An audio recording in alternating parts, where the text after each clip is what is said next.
Magandang umaga mga ka-happy hour. Narito ang mga balita para sa MBC TV Network News Update, 9 AM edition.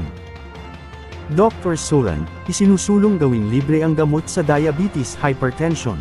Itinutulak ni dating Health Secretary, House Deputy Majority Leader at Iloilo Representative Jonette Garin, na dapat magbigay ng libreng maintenance na gamot para sa mga taong may diabetes at hypertension, at dapat kabilang ito sa mga tutukan sa ilalim ng 2025 National Budget sa ilalim ng sektor ng kalusugan. Ito ay kasunod ng pahayag ni House Speaker Martin Romualdez na titiyakin ng Kamara ang sapat na pondo para sa kalusugan sa panukalang 6.352 trillion pesos na budget para sa taong 2025. Tinanong kasi si Garin kung ano pa ang dapat bigyan ng alokasyon sa panukalang pondo para sa 2025. Inihayag ng mambabatas na kapag ang gastusin ng kalusugan ay naiibsan makakagalaw ng taong bayan, at makakakontribute sila sa ekonomiya ng bansa.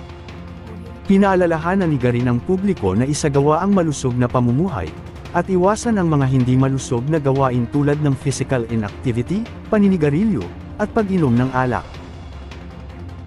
Samantala, pagbili ng mga multi-role fighters aprobado na ni PBBM.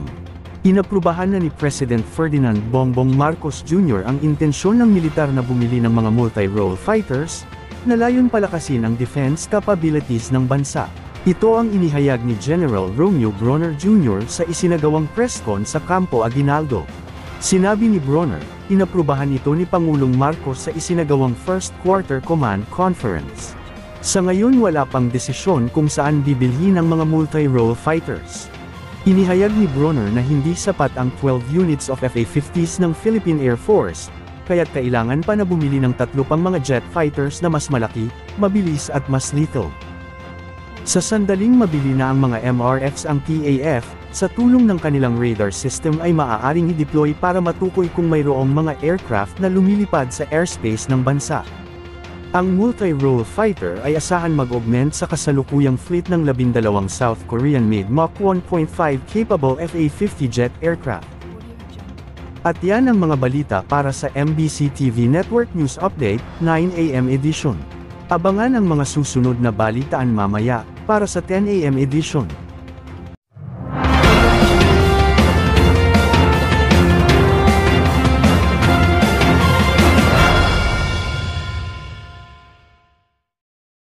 Mga ka-happy hour, kung gusto mong manood ang mga balita sa MBC TV Network News Update, mag-subscribe sa aming YouTube channel, i-like ang aming Facebook page, at i-follow sa aming TikTok account.